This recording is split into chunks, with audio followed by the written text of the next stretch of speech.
Welcome to Dark Files, where we uncover the most chilling and mysterious crimes from the past. We take you back to the 1980s, a time of secrets, shadows, and a crime so disturbing that it still lingers in the minds of those who remember.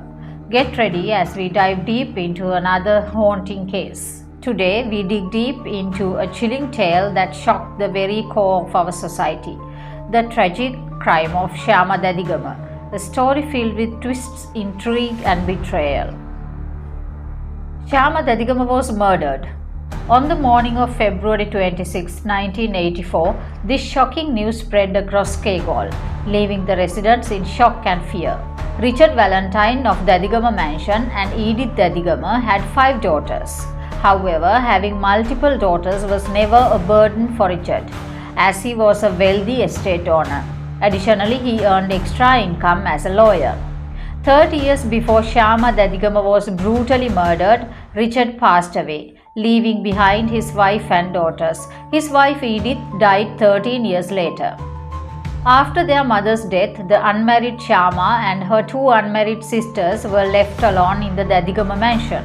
Later, the eldest sister died from cancer, and the once grand Dadigama mansion started deteriorating along with its residents.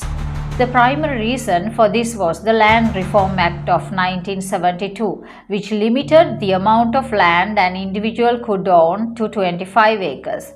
This law led to the breakdown of many estates, and the Dadigama mansion was no exception. As a result, the mansion lost much of its financial foundation. The second sister, Rani, was often hospitalized due to illness. Their caretaker at the mansion was a man named Himbanda. This was the situation on the morning of February 26, 1984. As usual, Himbanda woke up early but noticed that the house was still dark. This was unusual because Syama used to wake up around 4 a.m. every day to switch on the lights. Did she oversleep today? What's going on?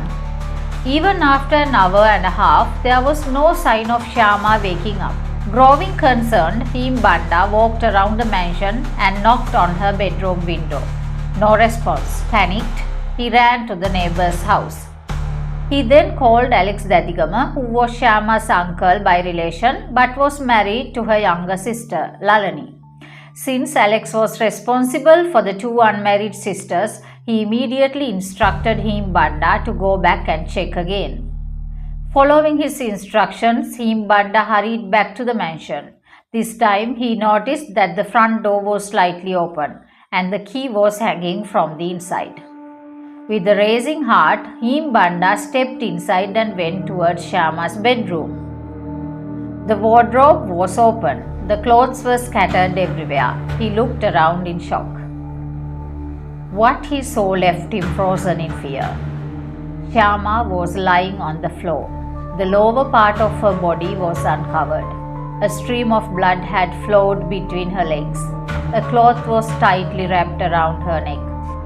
Screaming, Himbanda ran back to the nearby house and informed Alex. The people in the house immediately called the police.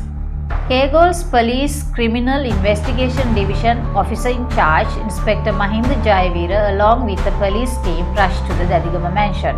Upon arrival, Inspector Jayavira noticed that 2 panes of the bedroom window had been removed. An empty brandy bottle was on the bed. There was nothing else that seemed suspicious. The police questioned Himbanda with suspicion. Didn't you hear any noise during the night? When Madam goes to sleep at night, she locks the back door leading from the pantry to the main hall. I didn't hear any noise at all. I had to go outside at night. When I opened the back door, I saw that the light in the dining room was on. I thought Madam had turned it on to go to the bathroom. But when I returned, the light was off, Himbanda explained to the police officers. The post-mortem examination was conducted by Judicial Medical Officer in Kandy at that time, Dr. P.H. Rajapaksha. His findings confirmed that Syama had died of suffocation due to strangulation. He also concluded that the perpetrators had sexually assaulted her. At the time of her murder, Syama was 47 years old. since the police team conducting the investigation was unable to find any leads on the criminals. On March 9, 1984, the Inspector General of Police handed over the investigation to the Criminal Department of Investigation. Under the supervision of Assistant Superintendent of Police Mahinda Hettiarachchi, Police Inspector Brian Amunugama commenced the investigation. While leading the inquiry, Amunugama learned about a suspect named Vimale. On March 11th at around 3:30 am, Nivithigala Police Station OIC Lakshman Bandara, while patrolling the Pinnakanda Karavita area on a night mobile duty, became suspicious of a man standing by the roadside. The police took him into custody. He had a bottle of scented perfume, a small pen torch flashlight, and a screwdriver in his possession. Under further investigation, the police presented him before the Ratnapura Magistrates Court on charges of housebreaking. During the court proceedings, it was revealed that he had entered a house through a window. He was identified as Vimale, also known as Vimalaratna. The criminals had entered Syama's room by removing the window bars, which led Amunugama to focus his attention on Vimale.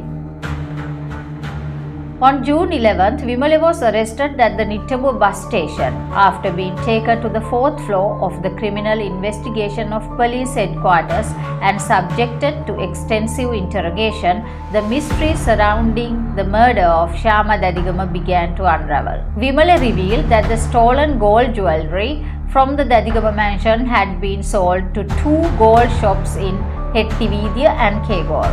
Based on his statements, Amunugama set his next target on arresting Captain Vikramaratna, Tilak Singha and Jai Singha. Mudalige Don Jayasena, also known as Captain, was a figure known for raising funds for social service activities in the Kegol area through a military relief organization. However, Captain's reputation was misleading. He was involved in housebreaking incidents. All the rest suspects eventually confessed to their crimes. In 1982, under the government's land gaining policy, a plot of land from the Dadigama mansion was taken over by the state, and the Kegol district secretary set its compensation value at 24,000 rupees. Believing this amount to be insufficient, the brother-in-law wanted the assistance of Kapugi Kiyana, a land lawyer in Kegol, to submit an evaluation report to increase the compensation. Following the land survey, brother-in-law and Kapugi Kiyana developed a close friendship. Suddenly, Kapugi Kiyana approached Captain, meeting in a secluded location. Kapugi Kiyana told him, "There's a crazy lady at the Dadigama mansion. She's a real troublemaker. She needs to be taken out." Kapugi Kiyana himself proposed a plan for the task. "Can we break into the house like thieves, tie them up and scare them? We can also take around 1.5 lakhs worth of gold items," Kapugi Kiyana suggested. He further revealed that another woman also lived in the house but was away during those days, making it the perfect time to act before she returned. "If the job is successful, I'll pay you 25,000 rupees. If it doesn't go well, I'll at least give you 1,000 rupees, he promised. Captain responded, "Let me check with Vimale and give you an answer." Vimale was Captain's closest associate. When Captain brought him to contract, Vimale agreed to take on the job. The date of the incident was February 25th, 1984. On that evening at 5:30 p.m., Captain met his friend Vimale in the town of Kegol. Jai Singh arrived there. Vimale had bought a packet of cigarettes from the store in the town. Later in the night, at around 9 p.m., Captain was waiting near the Mavanala bus stop when Jai Singh and 2 others arrived and joined him. The 5 of them then left for the Dadigama mansion. The Dadigama mansion was situated on a high ground, visible from the main road. There was a path leading up to the house, and the group climbed up the path. They entered a room where they changed clothes. Captain was assigned to claim the area around the footpath. The other 4 went near the house and stood near a window, while Captain stood by watching. Captain observed when two people entered the house through the window. After about an hour, Captain realized it had been some time without hearing any sound from inside the house. Vimale was the first to speak. "What are you doing all this time?" "There's nothing to get here, you know," Captain replied. "I'll ask someone about it," said Vimale. The suspects were later presented in court. Vimalaratna and Tilak Singha were also questioned. They had a strong smell of alcohol around them. Since Jayasinghe had not arrived, Tilak Singha returned to get him. It was around 12:30 am when the group had finished changing and left. "They are not here to work, they are here to fool around with women," Vimale commented as they walked. The next day, Captain went to meet Kapugi Kiyana to get the promised money. At the shop, Captain felt a strange unease. News spread that Syama Dadigama had been killed. "Nobody told me anything," Captain said. From Kapugi Kiyana, Captain received around 10,000 rupees, with the remaining money promised for later.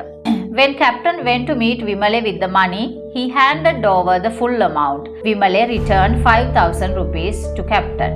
Captain gave 2,000 rupees to the other three partners. The police officer Premaratna was aware of this and later questioned Captain about the murder. Captain, suspecting the police might be suspicious of him, went to his hometown, Vadua. He was anxious and kept moving around to avoid being detected. On June 12th, Sub-Inspector Palage arrested Tilak Singha, Jayasinghe and Vikramaratna based on information obtained from Vimale's statements. On June 15th, Captain was arrested by the police in Kirulapana. It was only during questioning that the police realized Kapugi Kiyana was involved. Inspector Amunugama had thought of trapping Kapugi Kiyana tactically. He gave Captain a recording device and sent him to meet Kapugi Kiyana to ask for the remaining money. When Captain met Kapugi Kiyana, the device was activated and Captain requested the remaining money. "Money is difficult these days. I'll give it to you later," Kapugi Kiyana replied. On June 17th, Kapugi Kiyana was arrested and so was his partner, the brother-in-law. Inspector Amunugama took the cigarettes that had been identified as similar to the ones used in the incident. Based on his statements, the suspects including Vimalaratna, Tilak Singha, Jayasinghe, Captain, Syama Dadigama's brother-in-law and Kapugi Kiyana were charged with the murder of Syama Dadigama and theft of jewellery. The case was presented in the Kegalle Magistrates Court on October 29, 1984. Due to insufficient evidence, brother-in-law was innocent at the start of the trial. The Attorney General later advised to release Captain from charges and make him a prosecution witness. On the advice of the Attorney General, Captain was granted protection and he became a witness in the case, as there was no enough evidence against the other suspects. The case was then referred to the High Court in 1989 during the time of the political unrest in the country. Tilak Singha and Jayasinghe were sentenced to death. By March 1993, when the trial began in the Colombo High Court, only Kapugi Kiyana was present. During the jury trial, the prosecution requested the case to be heard before a panel of 3 judges, but this request was denied. The case was later transferred to the Colombo High Court for further proceedings. The individuals who planned and contributed to the murder were punished by law, but the reason behind the murder of Syama Dadigama has not been revealed in court. And this is it, the crime of Syama Dadigama, story wrapped in mystery and unanswered questions. But is this the whole truth? What do you think really happened that night? What are the secrets that haven't been revealed?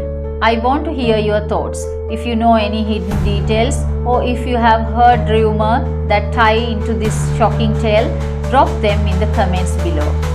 Let's piece together the puzzle because the truth is out there and it might be closer than we think. If this story sent chills down your spine, don't forget to like this video, share it with your friends and of course subscribe to Dark Files. We have more dark mysteries coming your way.